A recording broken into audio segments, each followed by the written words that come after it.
What is up, everybody? Welcome back to the channel. As you can see, we are at a body of water, and I'm pretty excited about this body of water because it's the river where it all started. So yeah, today's challenge is also kind of a throwback because we kind of already did this challenge, but I just wanted to do it again. That is the micro lure fishing challenge. So here in a minute, we're going to hop in the kayak and get to fishing, but two things. The water is extremely muddy in the river right now, so we're going to have to find some coves, find some channels that are decently clear. I doubt we're going to be able to find anything that's like over 2 to 3 foot of visibility, but I guess it just kind of adds to the challenge. The second thing, and this one is the most important, I need you guys' help to reach 1,000 subscribers by the end of the year. I've had several people tell me I can't do it, so help me prove them wrong. Basically make my dreams come true. And with that being said, let's jump right into the video.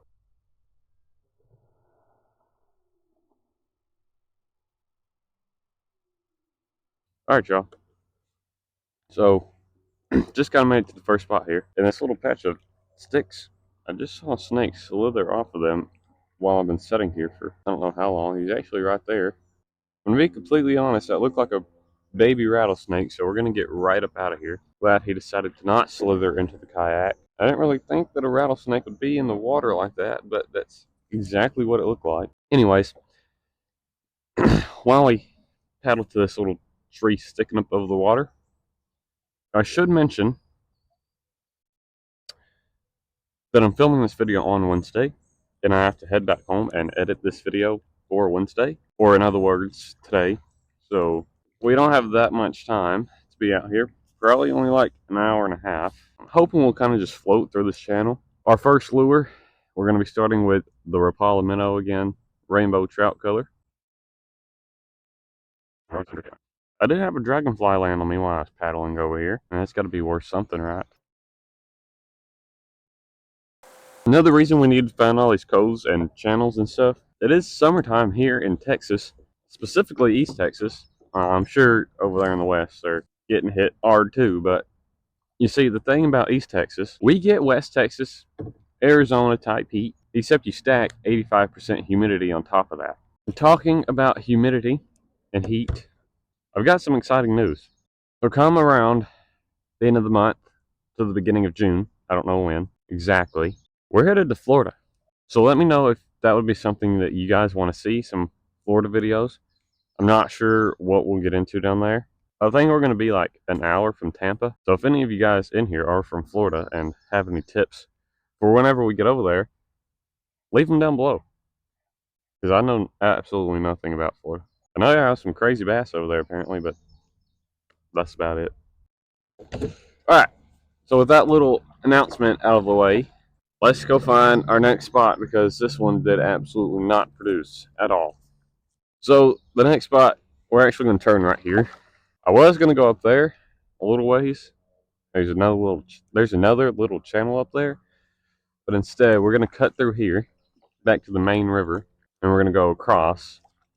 There's a little cove, really narrow.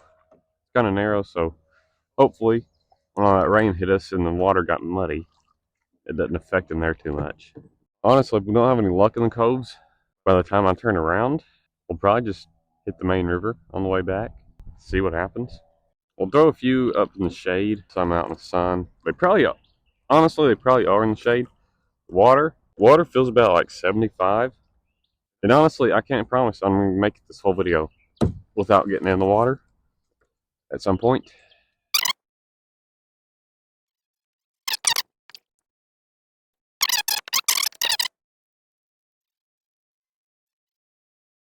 There must be some bigger fish up there because he made a splash a second ago and now he's chasing bait, I guess. There's a bunch jumping up there. There's so many trees up here that I can't really make any accurate cast without risking getting snagged. So we'll just come up here, stop about right here.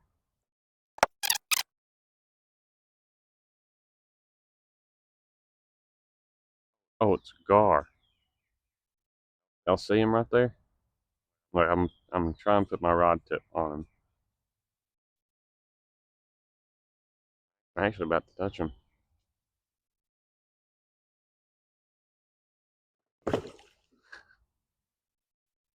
I thought I could snag him. That makes sense now. We're just gonna head back over to where I was going, because that spot also did not produce, probably because of the gar.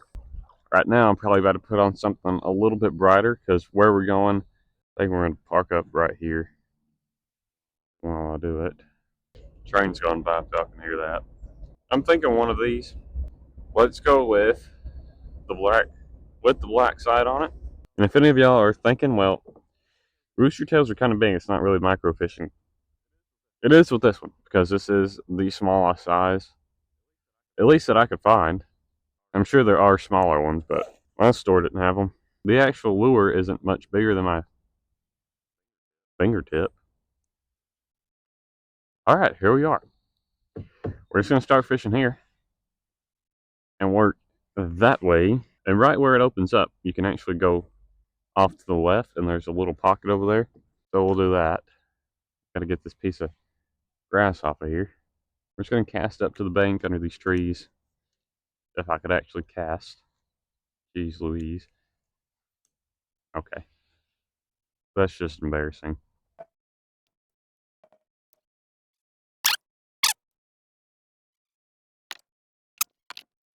Quick question I have for you guys.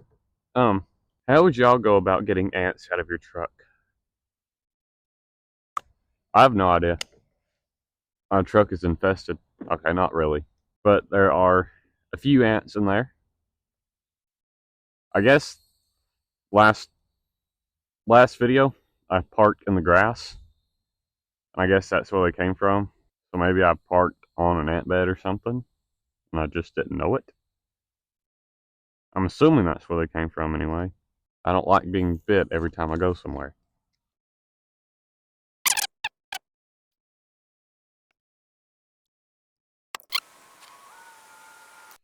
Alright, let's get out of the spot.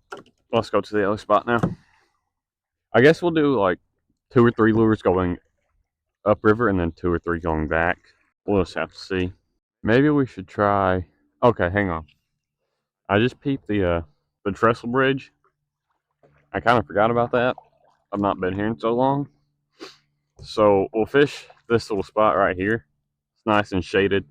I'm thinking the fish are going to be in the shade, to be honest, because it is incredibly hot.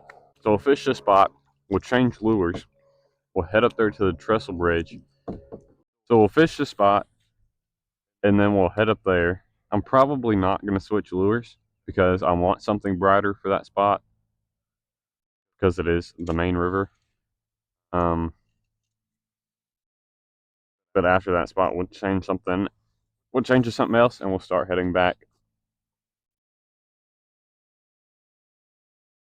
Hey, it looks like we're going to change lures. No reason, really. I just feel like it's kind of a good thing to do. You know, we've already been fishing with this one for about 2 minutes, so.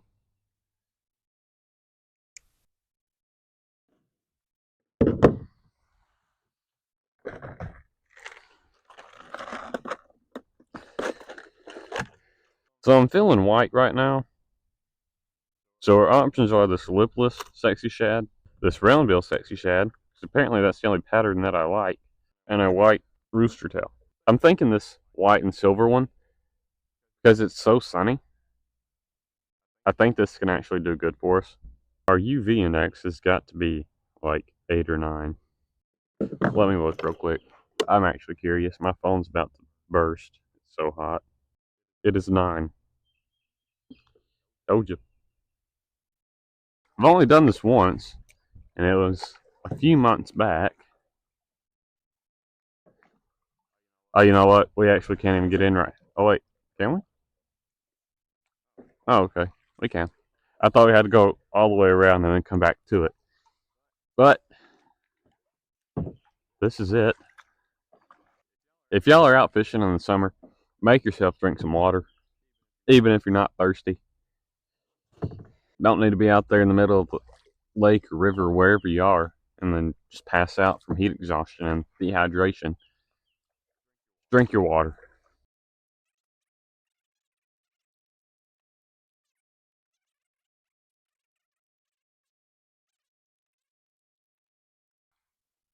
I'm glad the train already came by and it's not going to come by while we're over here. Here it is. Well, just a second. We got to get past this one tree. There it is. Nice and tucked back. But let's get back. Wow. I guess I need to talk a little quieter. My voice is carrying very far and echoing back in here. I'm just going to talk a little bit quieter for right now. When we fish this little cove.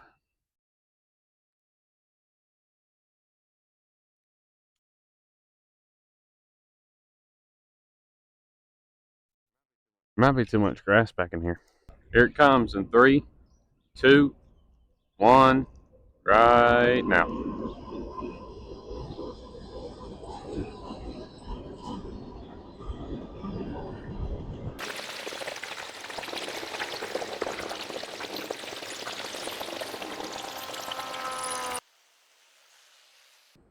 That was a long one, wasn't it? Alright, let's get up out of here. I also got to put this back on. Fell off.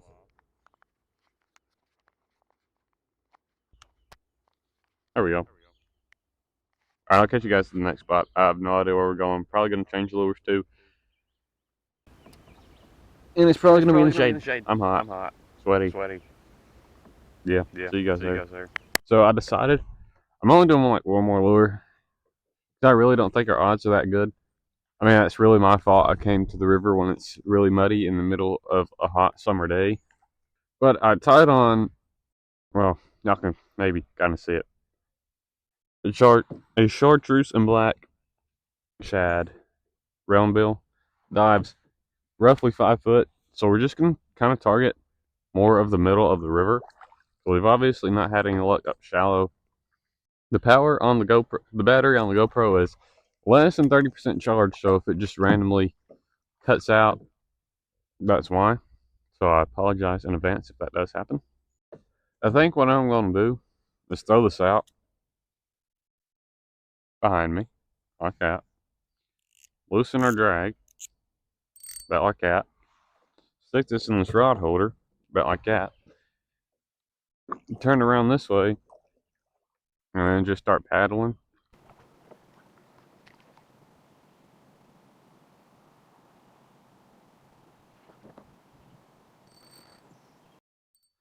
You know what? That might actually be a fish. Ah, he spit it out. I hope you guys saw that. Man, that does answer our question. They are indeed out in the middle. That was a decent fish too. I mean, about 1.5 pounds. Micro lure though, it's pretty good. Maybe not set the drag as much. So that way they kind of hooked themselves a little bit better. Bass wasn't really what I was after today. I mean, I guess I was kind of after anything, but I figured anything that would take such a small lure would be more up shallow. Even in the heat, but guess not.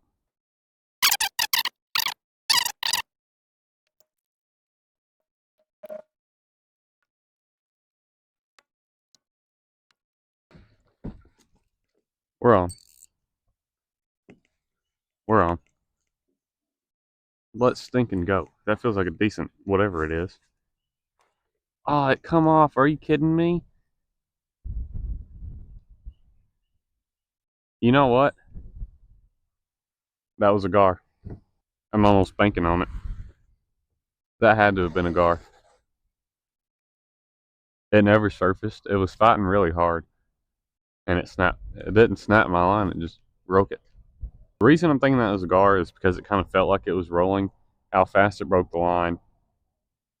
And it was heavy. It was really heavy. It was either a gar or a catfish. Definitely not a bass. But I don't really think a catfish would have broke the line like that. It is only 6-pound line, but I don't know. Just the way it felt. So I guess that's going to wrap it up. That was a pretty boring video. At least we had a little bit of action right there at the end. But if you enjoyed the video, be sure to leave a like. Drop a comment down below. Answer some of my questions I had. And consider subscribing. Help us reach 1,000 subs. prove all those people wrong. And yeah, till next time, I guess. Bye.